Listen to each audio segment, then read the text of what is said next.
Hi, Rob. Thank you very much for finding some time to talk to me today.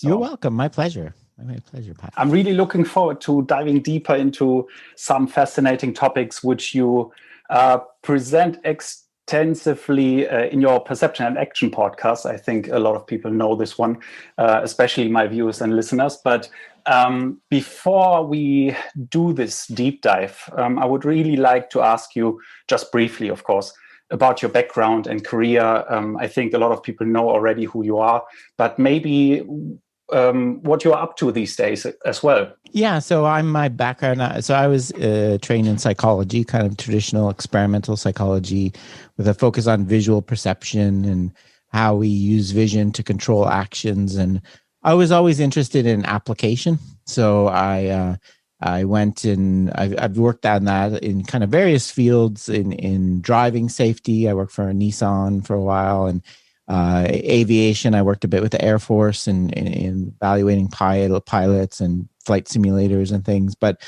my real passion has always been kind of sports. My real interest, coaching and training. So over the years, I did a lot of laboratory research, trying to understand perception, action, and more recently, in recent years, I've kind of, I think, put more of a focus on skill acquisition, right? Trying to understand what's the best, how do people acquire skills? What's the best way to design practice to facilitate that? And that's kind of spun off in the Perception Action podcast, as you mentioned. So yeah, I'm continuing to kind of do that. Do some experiments that try to look at different approaches and compare and contrast them. And I think, I mentioned, we talked a little bit before we started recording. I'm trying to work on a new book where I try to explain kind of the approach, my views on the approach to skill acquisition, kind of more general way. So I'm hoping to get some progress on that this summer. Nice. Sounds very interesting. Perfect. I've seen that you advanced your homepage with some resources when it comes to the CLA and direct, not perception, but differential learning, and you contrast these approaches. I would really like to, of course, to dive deep into these topics as well. But I think skill acquisition is maybe a topic we need to translate a little bit more into the German realm, I guess, because we always talk about motor learning and motor control, and I don't know.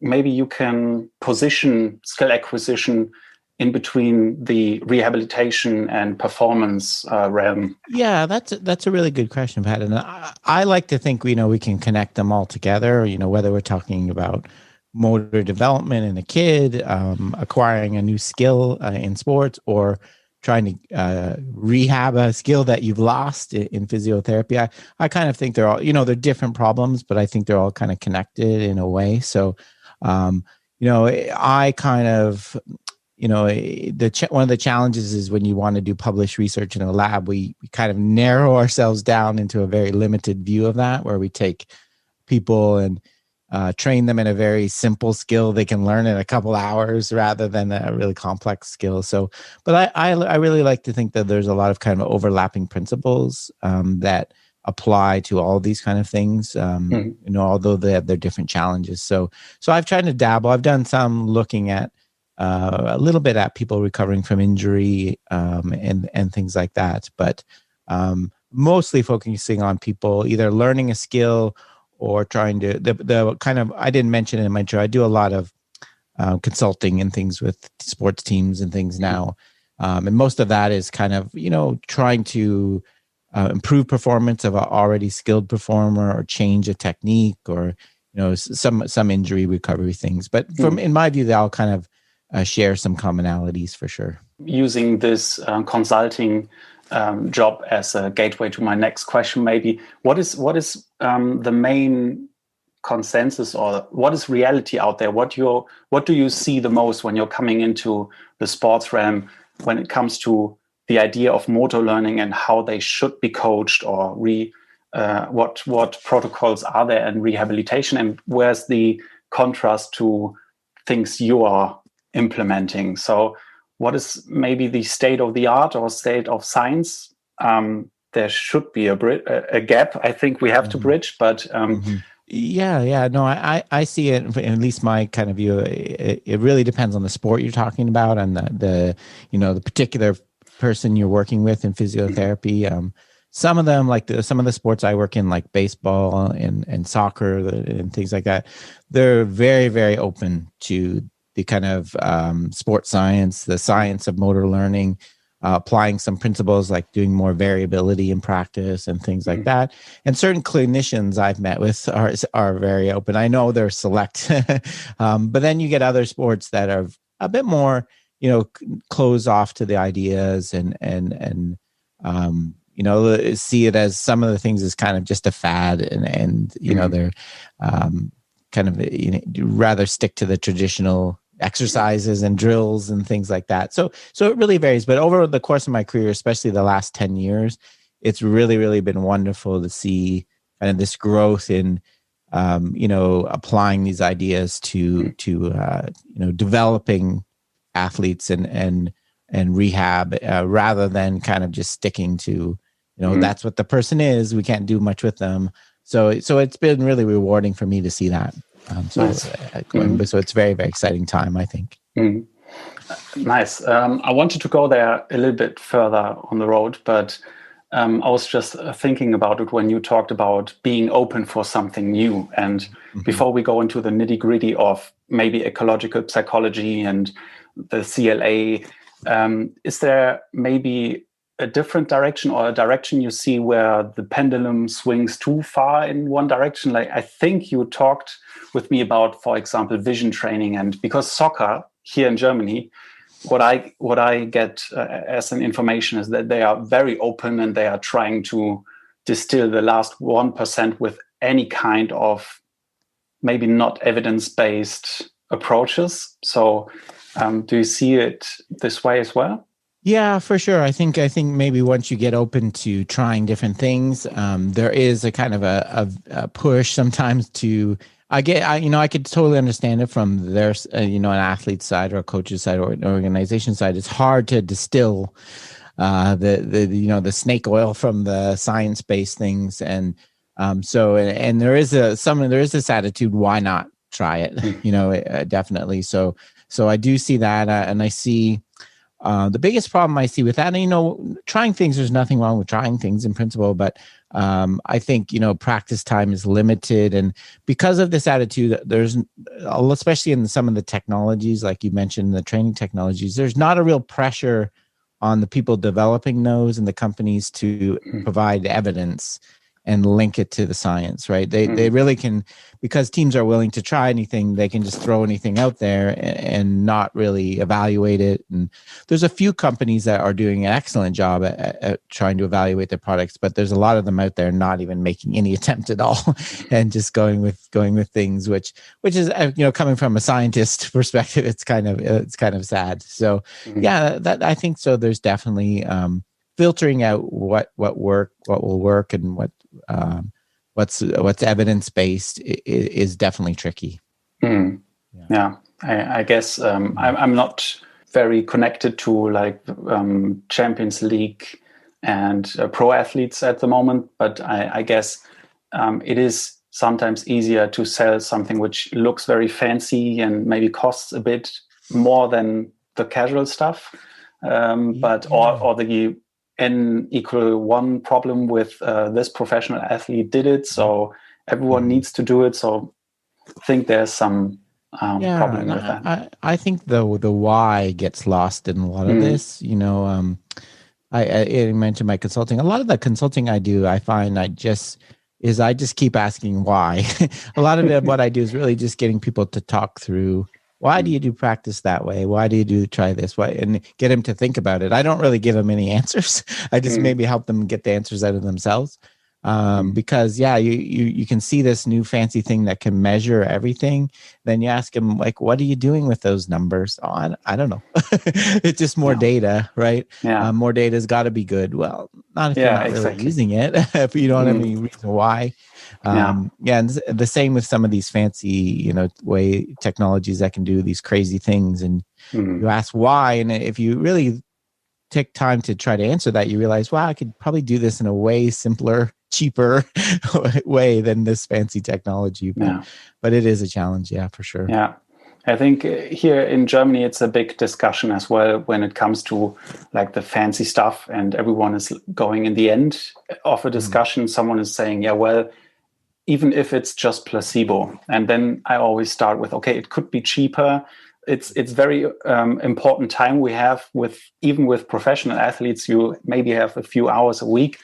So we should do the basics first. But now we could transfer into the, okay, why? But what should we do then? So the maybe not so fancy stuff we could implement. And this is a question I have to be honest with that. I always have after listening to one of your podcasts, because it is so complex. I always have to re-listen to it at first. And as I told you before, when we were talking about direct perception and direct learning, it's a very big paradigm shift in my head, because I never had a connection to ecological psychology in the first place. And it was really hard for me to contrast and distill the main ideas and why they aren't really possible to connect. They are not very easy to connect with my idea of motor learning and where the informations are for perception and action and all these kind of things. So it wasn't very easy for me, still isn't. But the biggest question for me would be, I think this is one of the motivations for your book, probably. I hope so, because the intro to all these constraint-led approach, it sounds very interesting, but not many people understand it. They don't know if it's a coaching approach, and what do we have to know before that? Do we have to know Bernstein and Neville and Gibson? And could you maybe just start with where the fork is from the classical approach to maybe at the end there's somewhere the constraint-led approach, but where do we have to start to understand it at least a bit?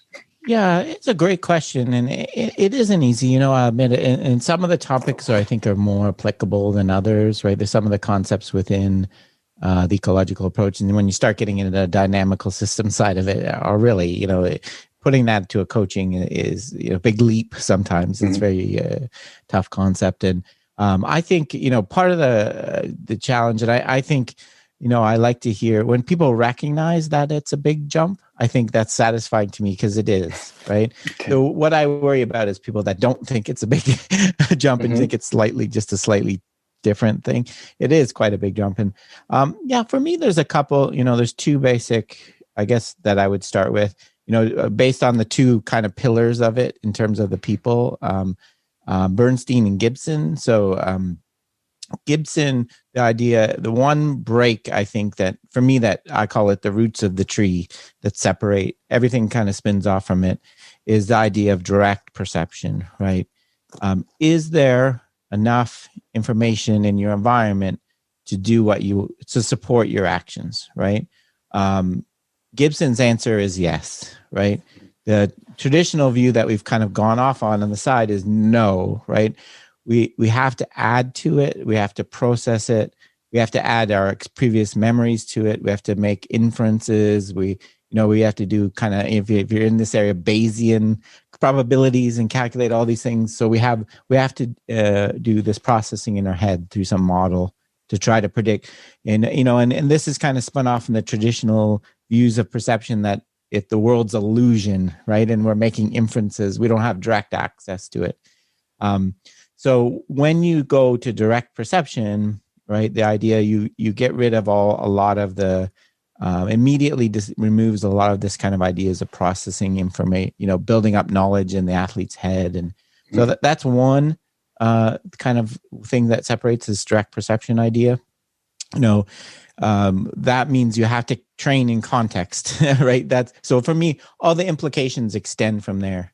So a lot of the visual training devices you said, they're not consistent with direct perception idea, because you control your actions by picking up specific information in your environment, right? Training with yellow spheres on a screen in Gibson's view is useless, right? Because there's no information there. It's not useful. So that's one.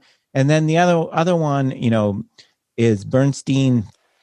It's not like his, I think I just associate it with him, but is the idea that of self-organization, right? That skillful movement is is through this. It's not through doing a repeatable movement every time. Bernstein's famous phrase, repetition without repetition. It's through your body organizing itself based on the conditions, which are always changing. So that means I can't give you one solution of how to move or how to perform a sports skill. I have to let you adapt and learn and problem solve, and that just gives a very, very different way of coaching and rehab. So for me, those are the two things that kind of you start with, and then from there it causes all these implications that kind of separate things. And nice. Unfortunately, I think people, they sound like very simple things, but they're very, very huge. Like you mentioned, they're complete paradigm shifts from what we were taught, really. Yeah, definitely. Yeah.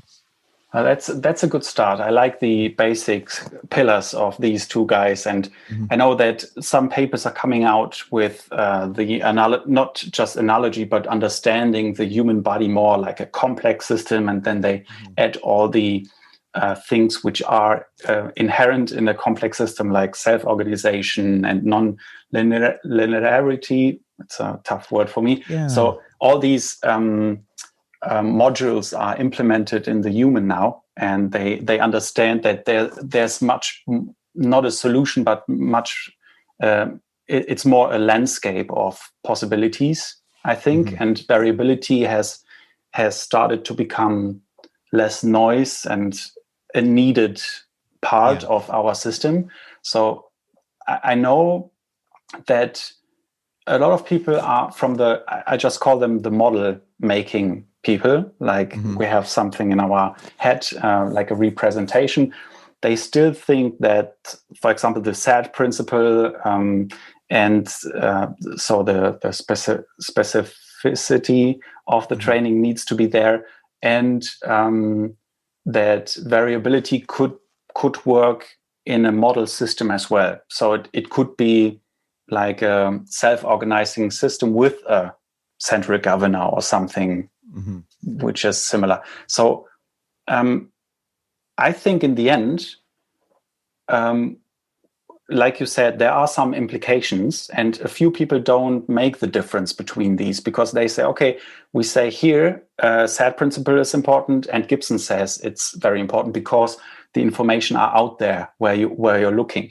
But what is for you the biggest example to explain people what's the difference in the training, in the rehab, in the practical part? Like you have someone, and I know it could go into the direction of how you give feedback, how you cue, what possibilities you're giving your trainee or your patient. So could you give us an example of the main difference, how we approach things? Or in the very simple sense, and some people, one of the challenges in talking about this, some people would say that I'm kind of making a straw man example, but the traditional way we learn skills, and I always give, whether you go to a tennis class or you go to learn pottery, or whatever you do, the traditional way is you have an instructor there that knows the answer. You're there to get it from them, right? They're going to tell you, this is the way you swing a racket. This is how you hold your hands on a pot if you want to make it. Here, do it over and over and over again, the same way, repetition. If you deviate at all, if there's any variability at all, I'm going to correct you, right? So here's the answer.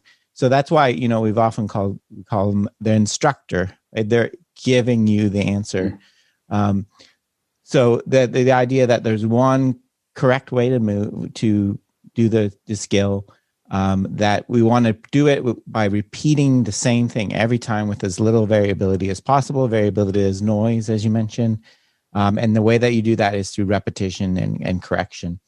That has, changed to the idea that what we want to do is there's not one way to do it. There's not one way for an individual. Individuals need to do things different ways, and we don't do the same movement even within ourselves every time because the conditions are changing. So what we want to do is, in the kind of changing view is, for me, is the coach is now a designer, right? Not an instructor. I don't know the answer. I'm going to help design practice environments for you to find it, right?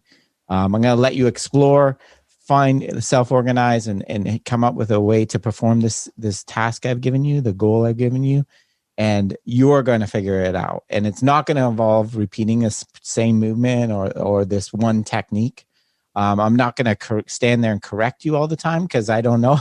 Like I can still jump in, right, and say, no, you're going to hurt yourself if you keep doing that. Let's change things. But it's more of an exploration and allowing for. So variability is functional, right? Variability, not performing the same skill, although the same way every time, allows me to, in my sport, I study baseball, allows me to hit a low pitch one time, a high pitch, right? So I don't have one swing that I do and just repeat it. I have an adaptable skill of hitting, which is which I learned in a more variable. So the biggest single thing, is variability to start with in the training conditions, creating exploration and things like that. So for me, that's kind of the simple difference. As I said, some people would say the traditional view is being mischaracterized because, but I certainly, when I went to classes and things when I was a kid, I got a very traditional, stand like this, bend your knees like this. Here's the way to do it, and keep trying till you get it. Yeah, definitely. And so the change is, giving an athlete some constraints and letting them explore is kind of the newer way of doing it. Yeah. Nice. I think, that's a very nice summary. And I guess, and even in my head, there will be a question popping up by the listeners as well, how we do it then correctly. So, or even just a way of implementing constraints. And I think I have a question here. What's the difference or what is the CLA at all? But what's the difference to the classical linear approach of coaching? And there are some other non-linear things like differential learning, I guess, if you could say non-linear, I don't know. So for me, these are the three buckets we have, like the classical thing. I just say how it is and you have to do it rep by rep. And now the CLA, as I understand it, is a coaching approach, right? It's not a motor theory or something. It's definitely a tool for the coach, right? Yeah. So I like to differentiate. There's the constraints model by Carl Newell, which I think can describe. For him, it can describe everything, right? So my behavior emerges from your behavior and coordination emerge from this interaction between task, environmental, and individual constraints, right? So technically, very traditional non-linear coaching fits within the constraints model, right? It's just a ton of I'm putting a ton of constraints on you. So what comes at the end is very predictable, right? So, but that's not constraints-led approach coaching. So I think I like to think about in terms of, again, in variability. So the traditional linear coaching, you're trying to reduce variability as much as possible, right? I'm trying to get you to repeat a swing or a kick or something as consistently as possible through repetition and practice, right? So I want to reduce variability. That's noise. Constraints-led approach, I think I like to think of it as more structured variability. So I want to allow you to be variable. I want to allow you to adjust and adapt from swing to swing. So I'm going to kind of guide you by adding some constraint. I'm going to kind of get you to be variable, but in a certain way, kind of explore the environment. And so, my examples I always use One of my favorite ones that I use in training is a connection ball, right? So if I have a baseball pitcher, for example, hitter, a common kind of technical issue we see is their arms separating from their body too early, right? So an important point here to me is that when you do a nonlinear approach, it doesn't mean that there's not wrong solutions. Right? You're going to let the person explore, but for me, again, it's why, as a coach, why do you think it's wrong? Right? It's just because people always do it a different way. That's not a good answer. But if there's a functional reason or the injury-related reason, in baseball, like when you wind up and if your arm comes way away from your body, one is you're putting all the force into your elbow, which is potential for injury. Two, you're breaking the kinetic chain so the forces are coming up from the ground. You want to keep them. Like when you transfer force, you want to keep them in the big muscles for as long as possible, right? And let them out into the little ones right at the end. That's how you really transfer force effectively. So that's why we try to get rid of it. So what we do with that is we do this exercise where you have to hold basically a children's rubber ball against your body when you pitch. Okay. And what we want you to do is throw so that the ball, when it falls out, it's going to fall out when you lift your arm. We want it to go forward, right? Okay. So what we're doing is we're adding this new thing to the task of throwing, a constraint with this rubber ball. We're not telling you, okay, keep your elbow in, do this with your shoulder. We're just adding this constraint. So it's going to make you change what you're doing. So become more variable, but in this kind of channeled way, right? There's only so many things you could do, right, with this ball. And so we're kind of trying to get you to explore, find a new way to throw so that you keep this ball against you, but you find it yourself. And so it's kind of, to me, that's kind of channeled or structured variability. Differential learning is, again, it's trying to get you to explore and find a new solution. It's getting rid of the idea there's one technique. But in that case, what we're doing is pretty much completely random variability. We're going to get you to perform the task. So I'm going to get you to throw with your feet close together, then your feet wide apart, and then with one eye closed, and with the other eye closed, with your left arm up. So basically, I'm not channeling the action into a certain way.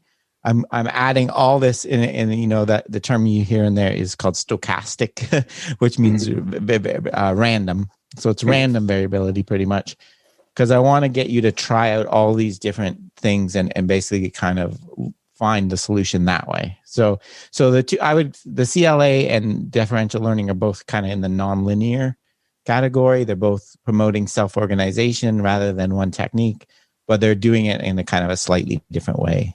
That's the way I like to think of them. Yeah, makes sense to me. Coming back to the CLA, your example, and the next step would be to fade out the constraint of the connection ball, right? So you are just, because I've seen a lot of approaches from Ali Hochela, for example, in ACL reconstruction patients, that they use cones, because we know there's a point of no return or unlucky knee position. So we have to move the athlete's possibility or the landscape of movement to another direction. And so they use something outside of the body. But now I would like to ask you, these are constraints I can see. They are even real constraints, but could I use something else like feedback or my cueing? Are there different pillars to the CLA? Yeah, so that's a great question, Matt. It is just like with any coaching method, you kind of have to worry about, or physiotherapy. What happens when I take this away, right? They're not going to hold a rubber ball under their arm in a game. So you do have situations where they'll revert back to their old technique, especially I find kind of in pressure situations and stress.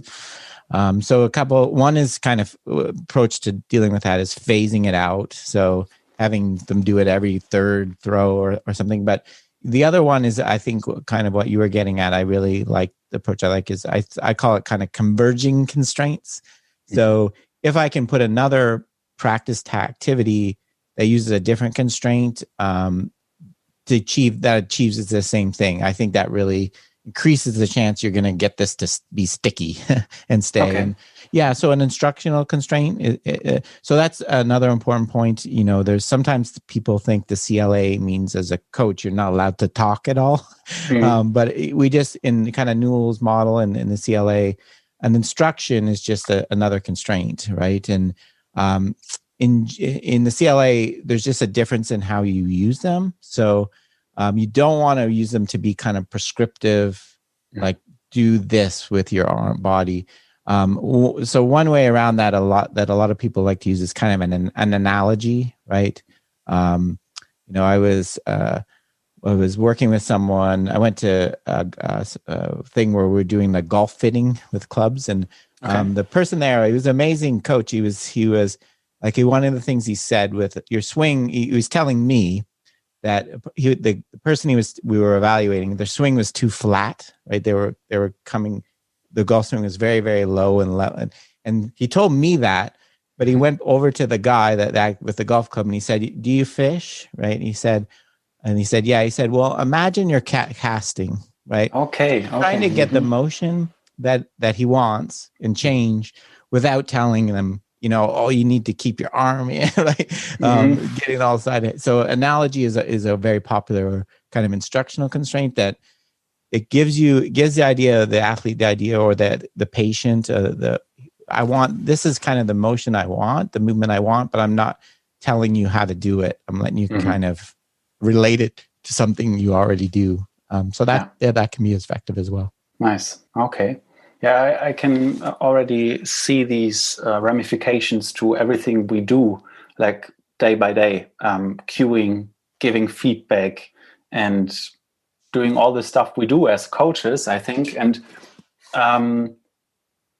I guess a clash of these ideas versus the classical approach could be that, again, a lot of people, or there's a school of thought out there, they put the specific adaptation on imposed demands on the pedestal. Like, this is number one. We always have to be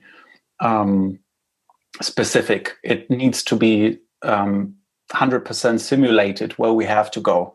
And the example you gave with the connection ball and maybe some cones, and of course, there isn't a trainer, a coach, or a therapist at the side of the field giving the athlete cues in the end. But I think a lot of people struggle with the idea of, okay, we do something unnatural, like, for example, the funny ball, which doesn't have any connections to baseball. And then I think there will be a clash of the school of thought, maybe. Yeah, no, I know exactly what you mean. I think the idea of specificity, I don't know if it gets misunderstood or just taken too far. The idea that you have to exactly replicate what you're trying to achieve in the end.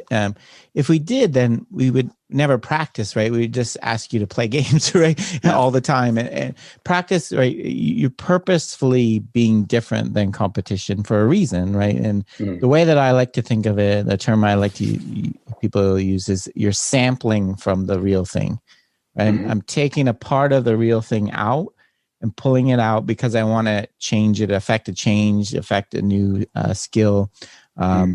So for me, so we do that all the time. The connection ball, sometimes we have pitchers throw down, uphill, which they would never do in a game, or different distances. But those are all kind of deliberate choices to try to affect a change, right?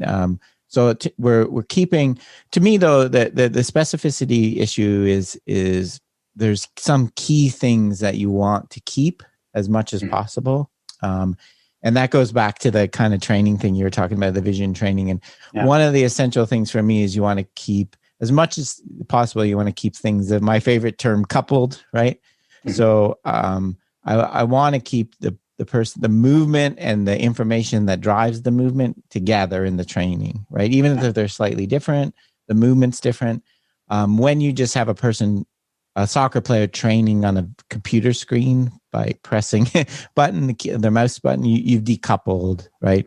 You're trying to train their perception without training the action. to me, that's too far, a loss of specificity.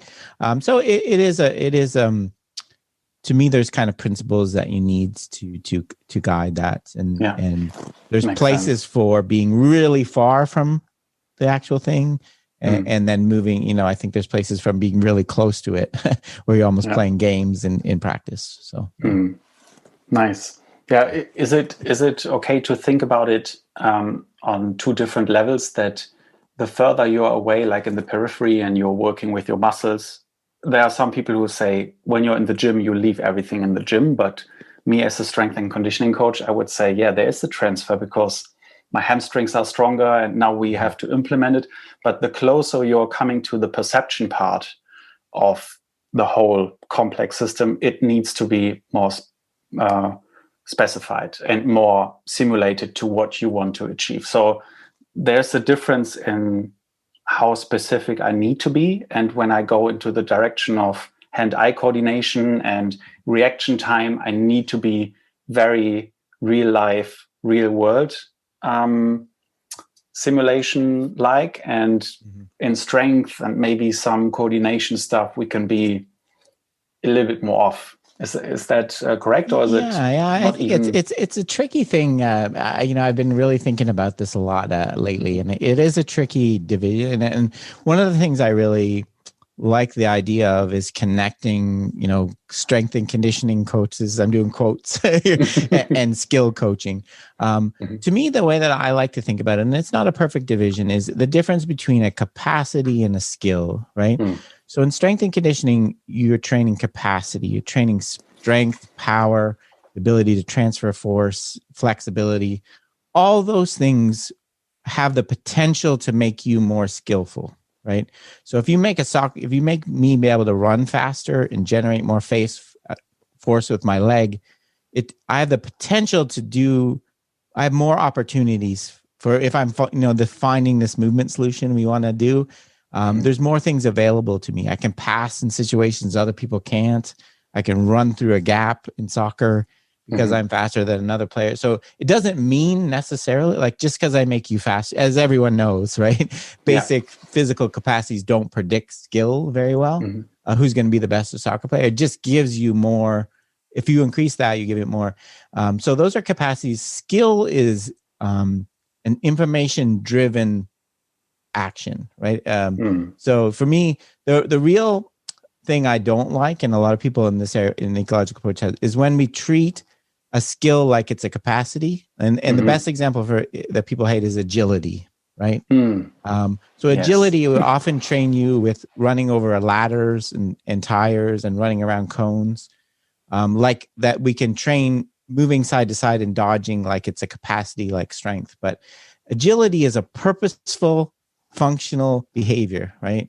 I go left because you went right, right? It's to get around you. It's not just so for me, you need the information that drives the movement there, right? Whereas when you're just training kind of speed, strength, and things like that, it's not as functional in that way. You know what I mean? And I had this discussion with someone, not that it isn't involve skill to do that kind of strength and conditioning, right? You have to learn to do the movements in the right way to develop the capacity. So there is, sense. You know what I mean? Yeah. But I like the split or the definition of skill and capacity. So skill you can't really transfer, but capacity is something you can put in front of a door of a new skill. Yeah. Is that correct? Okay. Exactly. So yes. So when it comes to hand-eye coordination and vision training, there is no capacity you are training. You're just train the skill in front of a display or doing some funny stuff. Yeah, for me, and I think that also and it also has the implication to me that you need in strength and conditioning, the capacity needs to relate to the skill you want to train, right? You could train capacities that are completely irrelevant to, for example, in my sport, like hitting or something, strength is obviously important, but probably the bench press or things is not the ideal way to train that because it's not really how that movement, the force is used. And there's probably better exercises you can do I'm not assessed strength. You know what I mean? I know. So it's if you're doing, it's better than nothing at all, probably. But if you could get the athlete more into the positions and the forces they're actually going to experience in their actual sport, I think it would probably increase their capacity more than kind of just general training. Makes sense. It's better, like I said, it's better than nothing, but that's true. So I think it kind of flows both ways. Interesting. I think there are some people maybe going into the direction then to imagine the baseball throw on a cable machine or something, and this again can totally destroy your technique, right? Like just simulating something which looks like a tennis hit or something, and you just weight it or put some cable machine on it, because we've seen these specific strength and conditioning exercises as well. They try to simulate the final movement, but it's even disruptive, I would say. So there needs to be some maybe overlap, but for me, it's really hard to say, well, this is crap. That doesn't make any sense. And when you explain this one correctly in a constraint-led approach, I would say, yeah, good work. So very tough. Yeah, no, I think that's a fair point. And I think to me, it all really, it starts with, I don't think we do enough, kind of doing a task analysis of your sport or skill. What is a person actually doing? What are the information they're picking up? What are the dynamics of the movements involved, right? How are they using force? How are they using their body? And then evaluate any training thing in the context of that. Like I saw someone training golfers by having them catch ping pong balls with one hand, like table tennis balls. Like how is there any overlap between hitting a stationary ball off the ground and catching a moving ball? I don't see maybe there is, but to me, and again, like we talked about, the can't hurt mentality is rampant in there, but to me, efficient use of training time is way more valuable. I always go for stick to the basics and all the other stuff, because it's so complex. Till now, my strategy is like, okay, let's do this on the field and let's do this in your sports. And the insights we have when it comes to donor sports, for example, to mix it up and maybe not focusing on your sports only and maybe to try something else would be maybe a better way than just trying to squeeze out the last 1%. Yeah, and especially the on-field practice. Like, I get really frustrated. Like, I would see a soccer practice where they have cones, running through cones and passing through cones. Like, how many opportunities does the soccer player get to interact with other players, right? Yeah, even one or two, like pick up that information, and you're wasting this.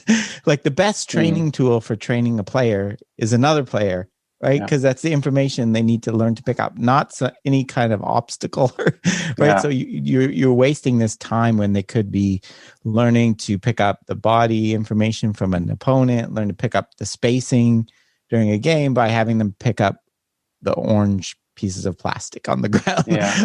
To me, it's not. So this is why the CLA always goes into the direction of small field games, right? Yeah, to promote this. So the kind of expression that we kind of is simplification, not decomposition, right? So we want to take for a new learner, right? We recognize if you throw them in with everything there, like 11 on 11 with there's too much, right? It's too complex. So, but the traditional way is the way that you deal with complexity is decompose it, right? So I'm going to teach you how to handle a ball by taking all players away, like completely getting rid of the perception side of it by having you practice dribbling around cones, right? Whereas in the ecological approach, what we want to do is, let's keep everything together and having less players, less space, use this futsal, a ball that's a little less bouncy and easier to control and things like that. Mm-hmm. So Okay. that's a definite approach within the ecological approach. Nice. Keep it coupled. It's kind of my and then is one of those principles. Yeah, makes sense. Yeah, I always try to preach it as well, but I can't explain it as good as you. So everyone is like, what coupled? What do you mean? So in the end, I think I would really like to just ask. It's a big question, but you can make it brief if you want, because the main thing when I read about the CLA and everything behind it, it always stops. Hopefully not always, but till now it stops mainly in team sports, maybe golfing. So the implementation, there's a big question coming up every time, like, how do I implement the CLA in Olympic weightlifting? And should I even? Or in judo or in 101 training? You know what I mean? There's a really tough transfer for people to think about the connection ball, for example, and small field games. And then what shall I do in different sports? Could you maybe elaborate? Yeah, no, I think that's a fair question. I think it's, something, there with any kind of sports, the research obviously too has a huge biases towards certain sports, and depending on and so I think people are trying. There's the golf one you mentioned. There's a CLA book series that's coming out, and trying to get more examples. So I think, and there's actually a weightlifting paper I can think of where they, for example, using that, they were working with a weightlifter that was having the bar too far out in front when they were lifting, so they added a constraint. They put chalk on their shirt, and they had to so there are examples. I think for me it's if you are interested in this and you're a completely different sport, reaching out, I'm happy to talk with people on different. Sometimes I get weird sports that come up or things that I don't really know very well, and they ask I'm happy to kind of think through it. And so it's the similar principles. I do believe you can apply it to almost anything. It's just you're right that and I think that's a key point. Another key point is there aren't ecological methods, right? It's something I've been really trying to emphasize. I think people want to think of and I think part of the reasons we've been a bit hesitant with the examples is, okay, what are the drills that I do instead?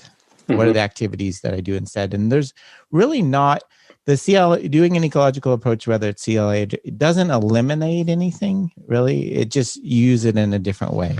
Yeah. There's certain things that are very popular within it, like small-sided games, but you can also use small-sided games in a very prescriptive, traditional way. They have been used for a long time.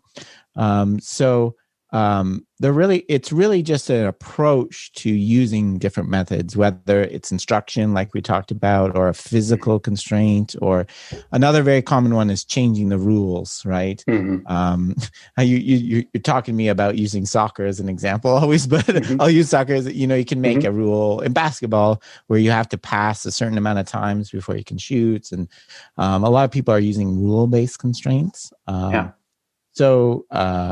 And feedback, how you give feedback. It's really just a different way to think about a lot of what you're already doing, methods, and sometimes it leads to adopting completely different things. But that's what I would kind of say. It's coming, and hopefully there's more and more people get interested in it. We get some papers and things on. Yeah, perfect. ELA examples in different sports. Yeah, we're really looking forward to. I think the most question I got, especially because we have a lot of connections to physiotherapists, it's always strength training. So the typical deadlifting, squatting, when someone is moving, and we know that there are some attractors we should go for, and some things are not as functional maybe. So how should we do it? Because there's a big I think the big consensus, if there's a consensus, is it needs to be descriptive. And of course they are talking about external and internal cues. It starts, but still the whole mind shift in the basis of the whole thing is not, I think, changing. It's not shifting.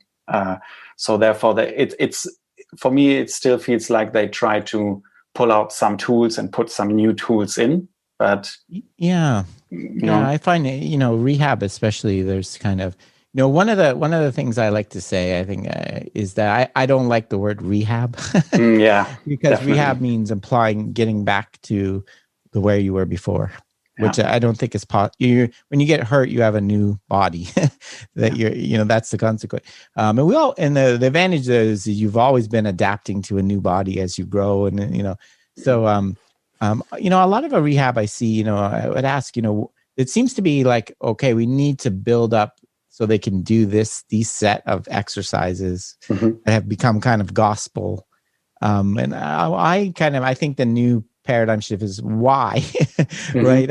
I think if more time in rehab was spent, I'm a big believer. One of these capacities I was talking about that I think is really separates a lot of the athletes I see is kind of, in general, body awareness, like being more attuned to your proprioceptive senses. So I think, both in sports. And so I think a lot of rehab could be really spent more time getting the person to learn about the capacities of their body and what they're how they can balance forces and different positions, rather than, okay, you have to get you back to being able to do a squat, right? Or that, keep practicing this one nice. So I think there's some shifts that could be, in the way we, like you said, it's a very different, completely different paradigm in the way we think about things. And so I think we could apply that to some of the physiotherapy and rehab as well.